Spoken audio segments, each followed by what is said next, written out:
Boa tarde, meu nome é Merisa Mendes, sou servidora do Tribunal de Contas do Estado do Amazonas, atualmente na área de gestão de pessoas, chefiando a área de gestão de pessoas.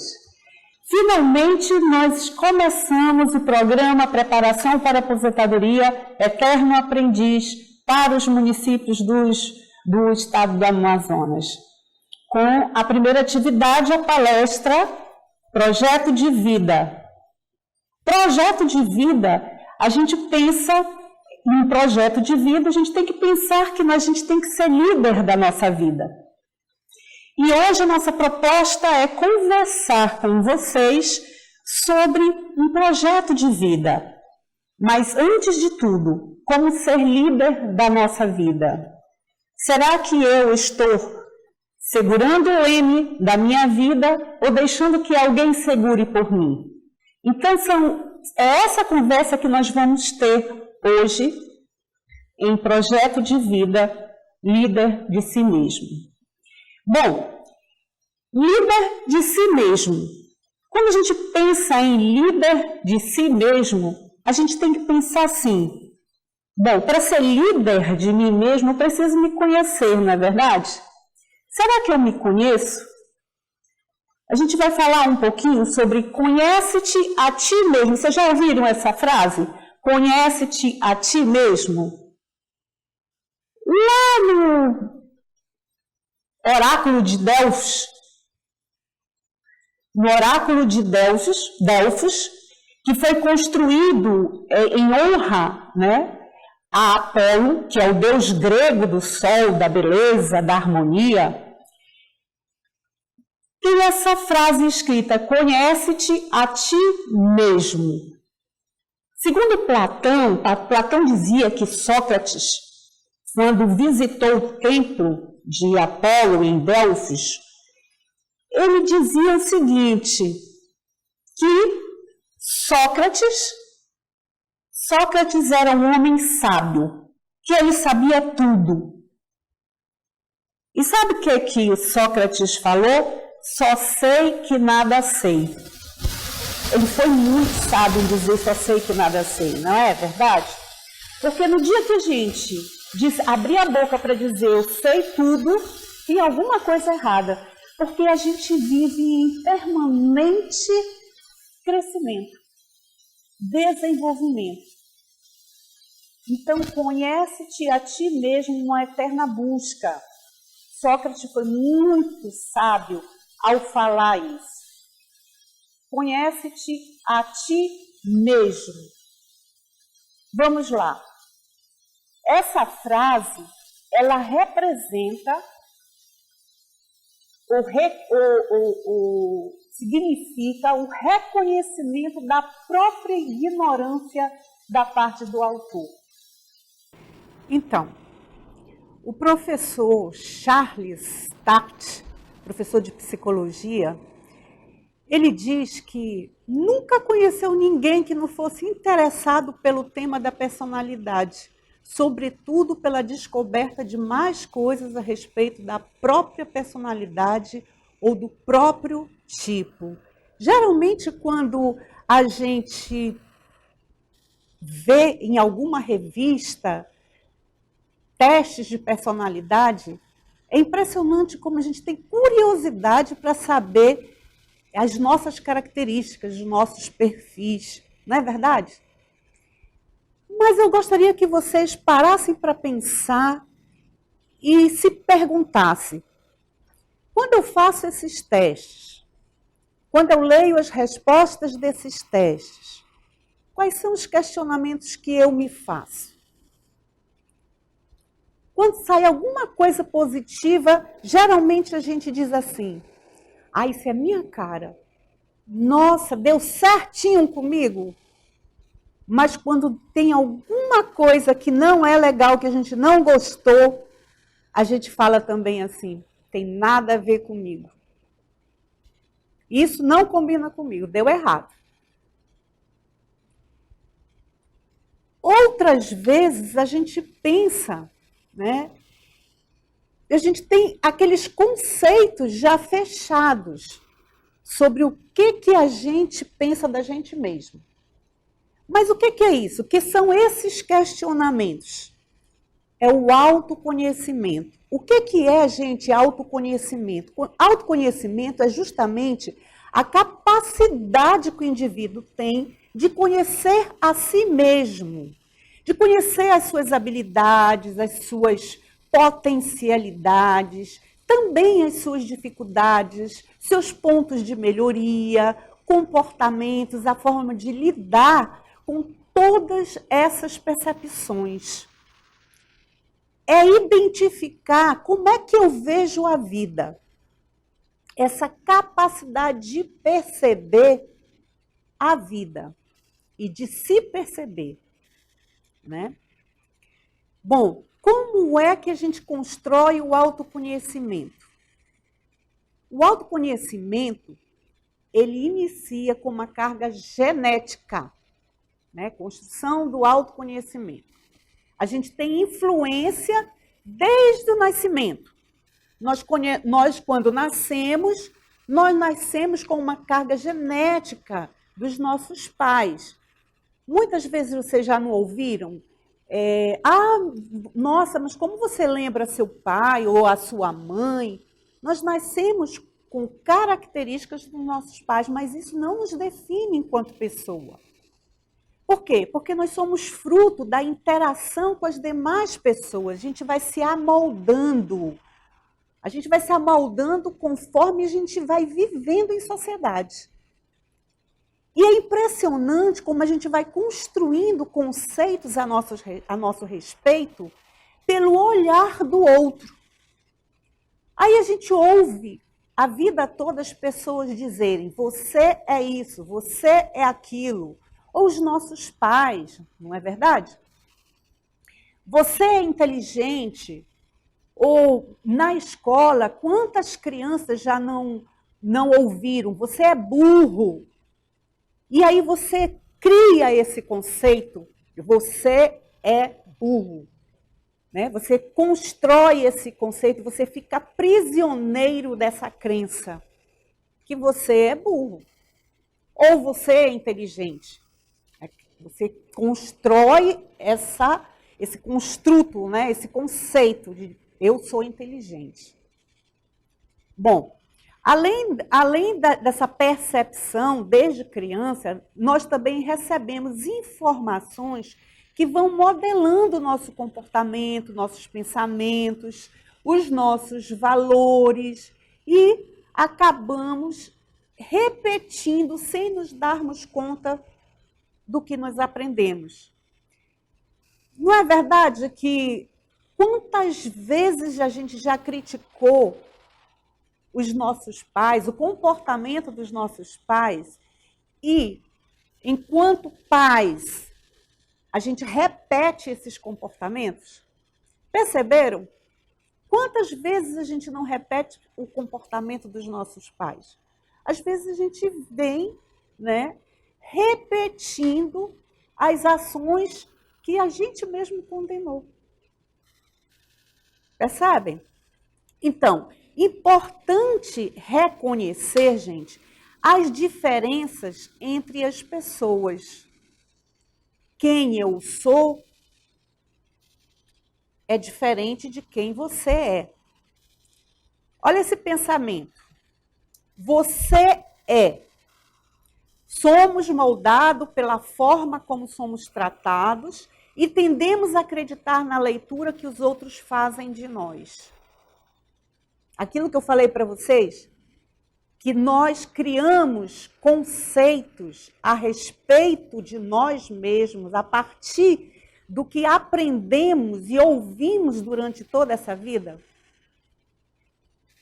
Então, na maioria das vezes, passamos a nos ver de maneira como somos vistos e a assumir as características daquilo que fomos treinados para ser. Aprendemos a ser dessa forma, né? Algumas perguntas são importantes, gente, nós fazermos. Por exemplo, qual é o grau de influência da opinião de outras pessoas sobre os meus atos? Alguma vez você já fez essa pergunta? Qual é o grau de importância que você dá sobre os conceitos que os outros fazem a seu respeito? Tem gente que vive prisioneiro, né, dos conceitos dos outros. Aprenderam que você é assim e vive aquela crença, vive aquela construção. Bom, quais crenças cooperam para seu bem-estar interior? Será que aquilo que eu acredito me faz bem? Me deixa bem? Pensem. No que eu acredito? Quem sou eu? Eu acredito que o que eu sou me faz bem pensar dessa forma? E o que dificulta a você ter suficiente autonomia para tomar suas próprias decisões?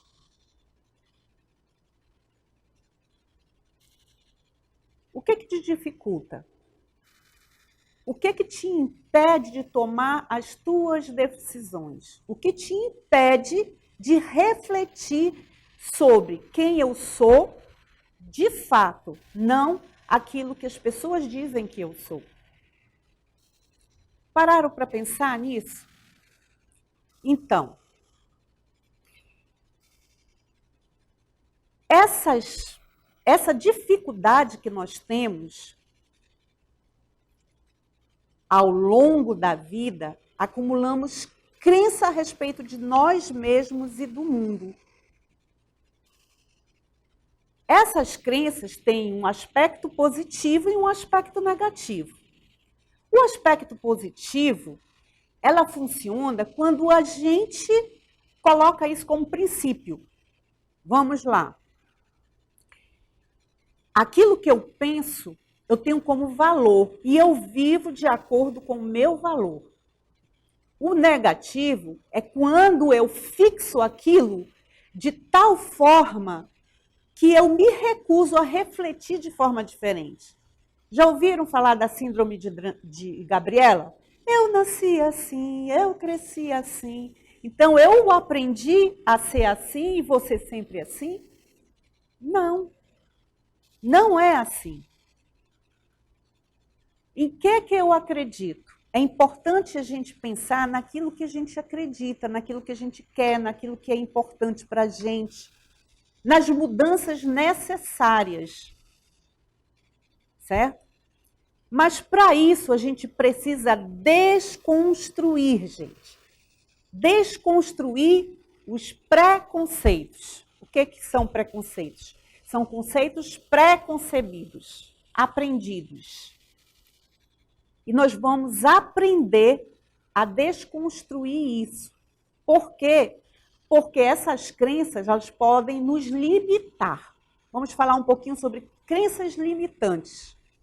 Essas crenças limitantes, elas podem ser tanto a nível de consciência, como a nível inconsciência.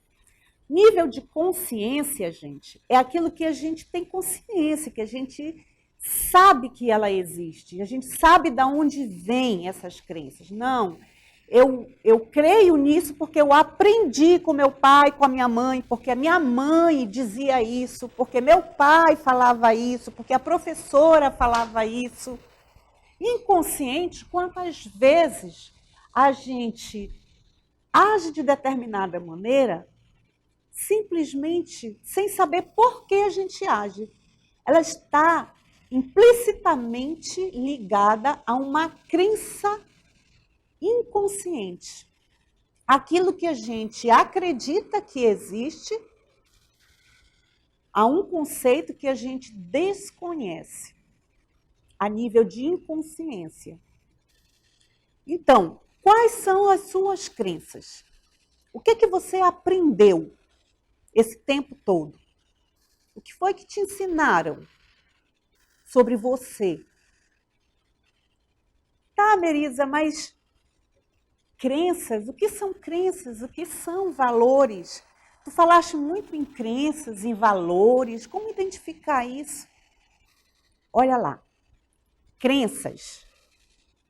Crenças é justamente o que a gente acredita como verdade. É a forma de como a gente percebe a realidade. A forma como a gente percebe a realidade e constrói conceitos e aprendeu sobre isso é uma crença. E os valores, gente, são critérios pessoais, critérios que consideramos importantes em nossas vidas. Agora, o que elas têm em comum? Que tanto as crenças quanto os valores, eles são adquiridos ao longo da nossa vida, do nosso aprendizado. E elas determinam o nosso comportamento. O nosso comportamento, na realidade,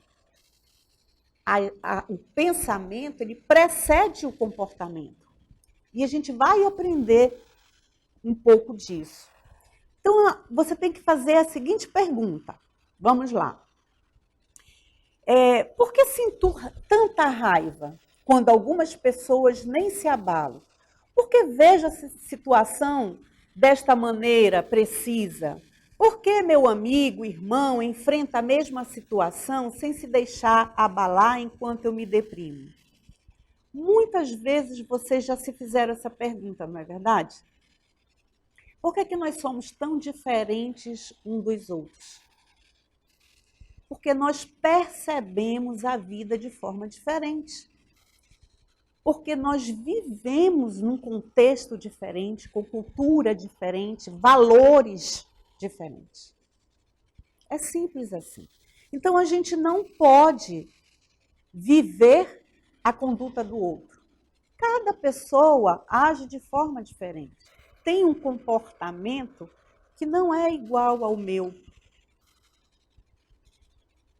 Às vezes se pergunta, poxa, mas o meu irmão age desta maneira, eu gostaria de agir assim. Ok, você pode agir assim. Mas, Melissa, como que eu posso agir assim?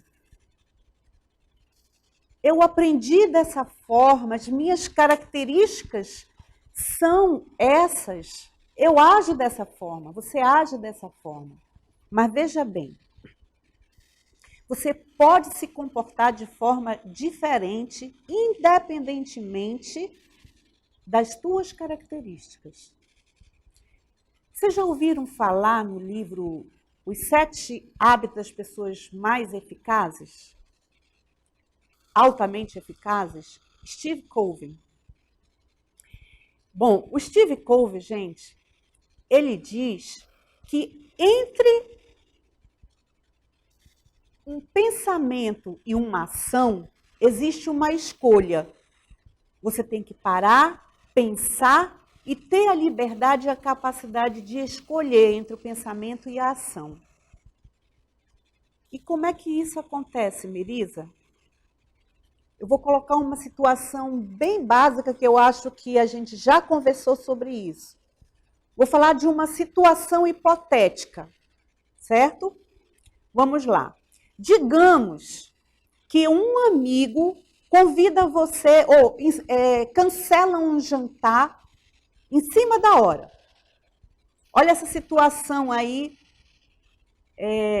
Eu quero que vocês observem esse comportamento. Hipoteticamente, um amigo cancela o jantar em cima da hora. Quais são os pensamentos automáticos? Quando eu falo em pensamentos automáticos, eu estou perguntando: quais são as suas crenças? Bom, se você pensa assim, será que aconteceu alguma coisa? Deve ter acontecido alguma coisa para ele cancelar dessa forma. Quais são os sentimentos que advêm desse pensamento?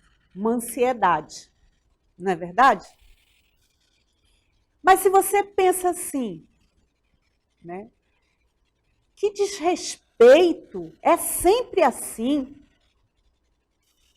Bom, e aí vem uma raiva Percebe que a forma como a gente pensa, aquilo que a gente acredita, ela te remete a uma emoção que muitas vezes não é uma emoção saudável. Mas se a gente pensa assim, gente, ai, graças a Deus, eu nem estava querendo que acontecesse isso. Sentes um alívio, né?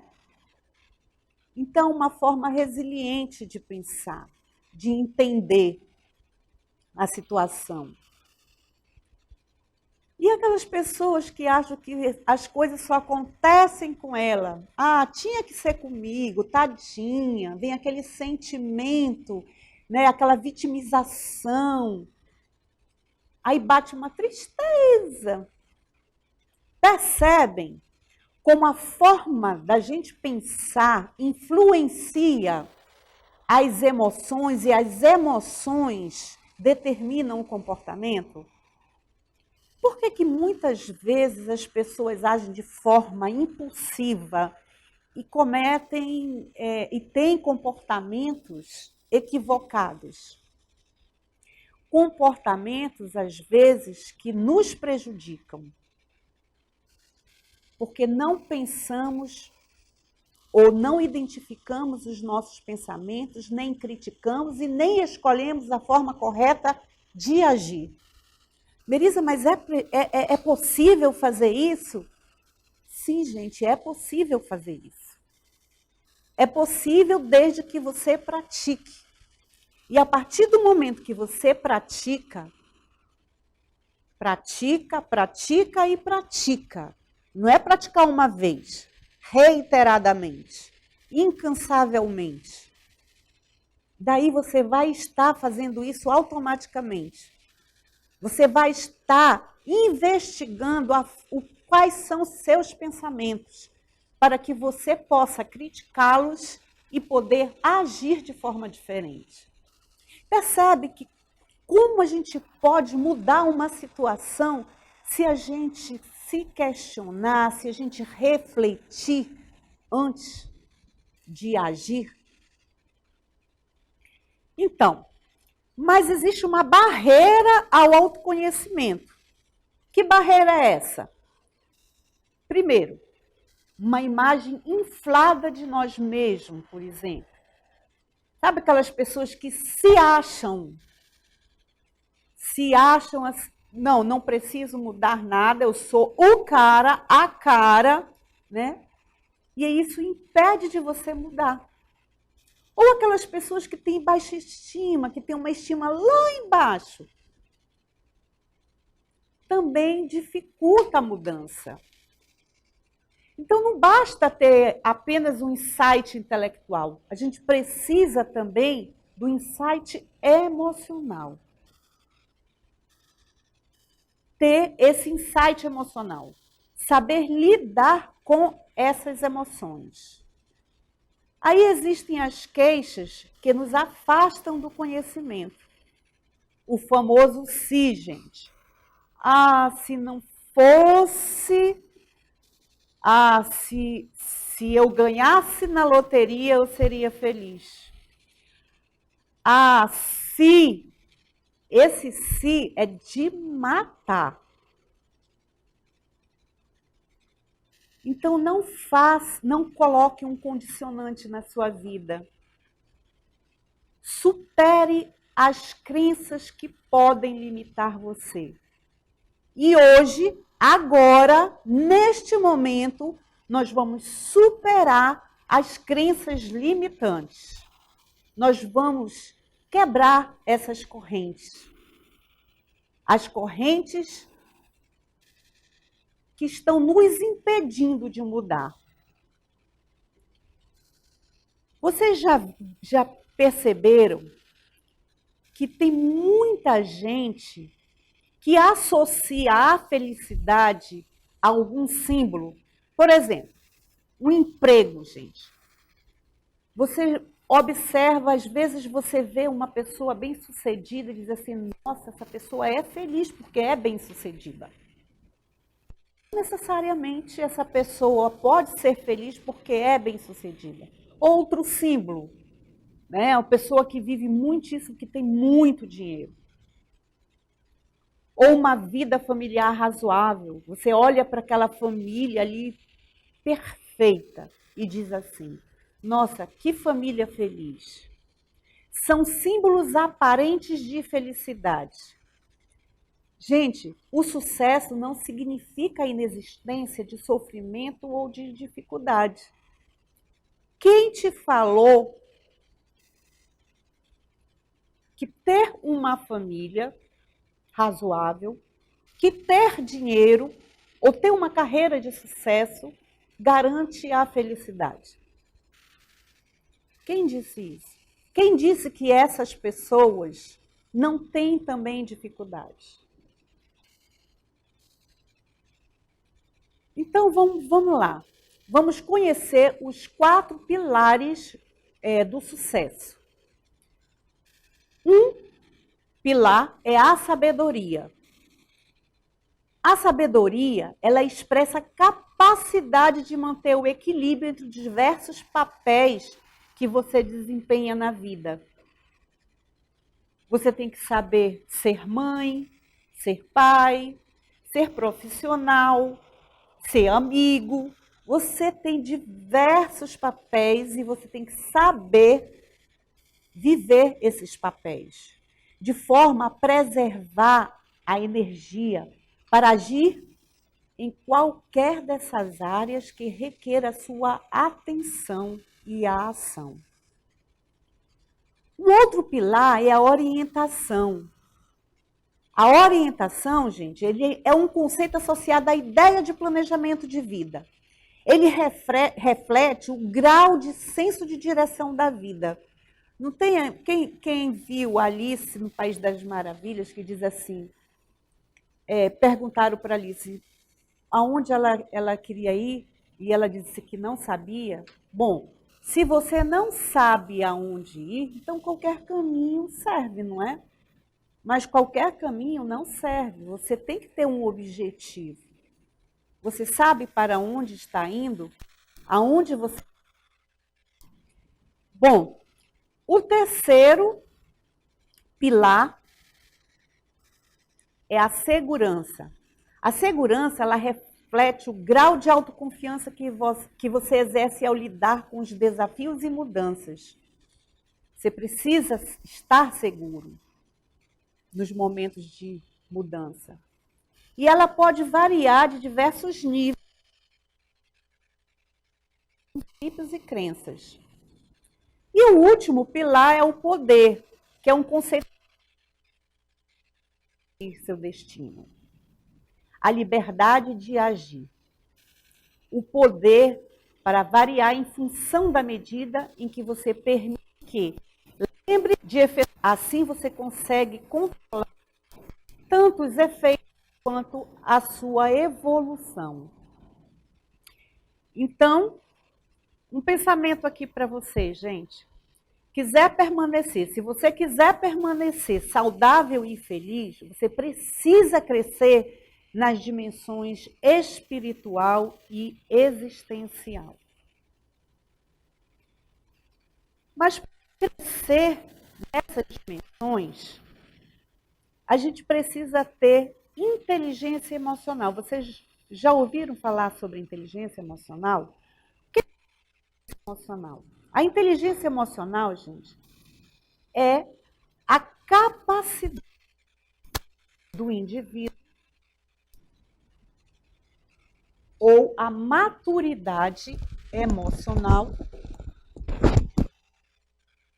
de controlar as próprias emoções, ou seja, fazer com que as emoções elas atuem a nosso favor e não contra a gente. Fazendo dessa forma, nós saberemos lidar tanto com as nossas emoções quanto com as emoções do outro. Vocês já viram aquelas pessoas iradas, aquelas pessoas que perdem o controle facilmente? São pessoas que não têm inteligência emocional. As pessoas que têm inteligência emocional, elas conseguem, primeiro, ter autoconsciência, que é uma das dimensões da inteligência emocional. O que é autoconhecimento? Ou autoconsciência? Justamente é a capacidade de se conhecer. Então, você se conhece. E quando você se conhece, você tem controle das suas emoções. Você tem autocontrole. Você se automotiva. Por que você se automotiva? Você se automotiva porque você sabe o que te estimula. Não necessariamente o que me estimula é o que estimula você. A gente precisa perceber, investigar o que me estimula a fazer algo. Porque a motivação ela é interna, ela não é externa. A outra dimensão é a habilidade social, que é justamente a capacidade de se relacionar socialmente. E, finalmente, a outra é a empatia, que é a capacidade de se colocar no lugar do outro. Então, essas são as dimensões da inteligência emocional. Inteligência emocional é preciso ser trabalhada. É preciso você desenvolver. E quando você desenvolver, você pode criar a tua missão de vida. Qual é a tua missão de vida? Você nasceu para quê? Eu sempre pensei desde criança que eu não estou aqui por acaso. Eu sempre pensei, Merisa, por que tu estás nesse mundo? Qual é a tua missão? Deus não te colocou neste mundo por um acaso. Nada acontece por um acaso. Tu tens uma missão. Qual é a tua missão? E eu te pergunto neste momento, qual é a tua missão? Você já parou para pensar por que você está aqui nesse mundo? Qual é a tua missão pessoal? Qual é a tua missão profissional? Você está feliz com o que você está fazendo? Você é feliz com o que você realiza? Você é feliz com a tua vida? Você nasceu para fazer o quê? Para realizar o quê? Já experimentou criar a tua missão? Escrever. Eu nasci para fazer o quê? Vamos, a partir de hoje, pensar nessa missão, que seja uma missão pessoal ou uma missão profissional. Vamos parar para refletir um pouquinho sobre o que nós queremos fazer, realizar ou ser. E a tua visão? Visão é o que tu queres ser. Ela estabelece o que fazemos e por que fazemos. Ela está geralmente relacionada a nossos sonhos, às nossas aspirações mais profundas. Qual é o teu objetivo? O que você quer? Onde você quer chegar daqui a 3, 4, 5 anos? Vamos lá, estabeleça um prazo. Daqui a 5 anos, aonde eu quero chegar? E quais são os meus valores? O que é importante para mim? O que me motiva? Pensem, gente. E o que é mais importante é que a tua missão e a tua visão, elas devem estar alinhadas aos teus valores. Perceberam que muitas pessoas são infelizes? Sabe por quê? Porque simplesmente elas não vivem ou não fazem aquilo de acordo com os seus valores. elas não vivem de acordo com os seus valores. Tem gente que nem conhece os seus valores. Na realidade, eu deveria ter invertido. Eu deveria ter pedido para vocês construírem primeiro os valores de vocês, identificarem quais são os seus valores, para depois, então, criar a tua missão e a tua visão. E eu gostaria de encerrar hoje deixando esse questionamento e essa tarefinha para casa. Vocês vão para casa e vão pensar: o que é importante para mim? Quando vocês souberem o que é importante para você, você vai dizer, vai se perguntar: então, eu existo para o quê? E aí você pode criar um projeto de vida, porque você já sabe por que você existe, para que você existe e aonde você quer chegar. Qual é a tua visão de vida, ou a visão profissional, a visão de carreira? E eu gostaria de encerrar aqui deixando essa mensagem: que a vida da gente, todos os dias, Deus nos abençoa com mais um dia de vida, com um livro, uma página em branco, para que a gente possa mudar a nossa história. Não interessa, não importa que idade você esteja. A partir do momento que você está vivo, você pode fazer algo diferente na sua vida. Você pode mudar a sua vida. Você pode traçar uma trajetória de vida. Vamos fazer isso? E eu gostaria de, ao final, de agradecer a vocês, né? Dizer a vocês que eu sou muito grata por estar aqui dividindo isso com vocês, conversando sobre esse projeto de vida. Mas eu gostaria de, ao final, de conversar com vocês, de ouvir vocês, saber as dúvidas de vocês. Eu vou ficar um pouquinho mais para que vocês possam me questionar, se vocês tiverem alguma dúvida, se vocês quiserem tiverem alguma pergunta. Então, eu estou aqui para acompanhar vocês, certo? Muito obrigada, sou muito grata a vocês por terem me ouvido mais uma vez. E eu gostaria de que vocês não perdessem a próxima atividade, que nós vamos falar sobre resiliência, sobre a capacidade de lidar com a adversidade, com as dificuldades. É uma professora, uma psicóloga da UNAT, que vai falar sobre faça do limão uma limonada. Tá? Será dia 28 de junho, no mesmo horário, de 17 às 18 horas. Não percam, vocês vão gostar muito dessa palestra, dessa conversa. Faça do limão uma limonada. É sobre resiliência. Tá? E agora eu gostaria, por favor, de ouvir vocês, ok?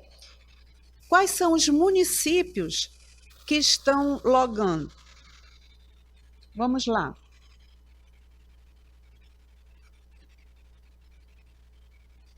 Não existe nenhuma pergunta? Se não existe nenhuma pergunta, então todos estão satisfeitos com o que foi colocado. Gente, muito obrigada, tenham uma boa tarde, fiquem com Deus.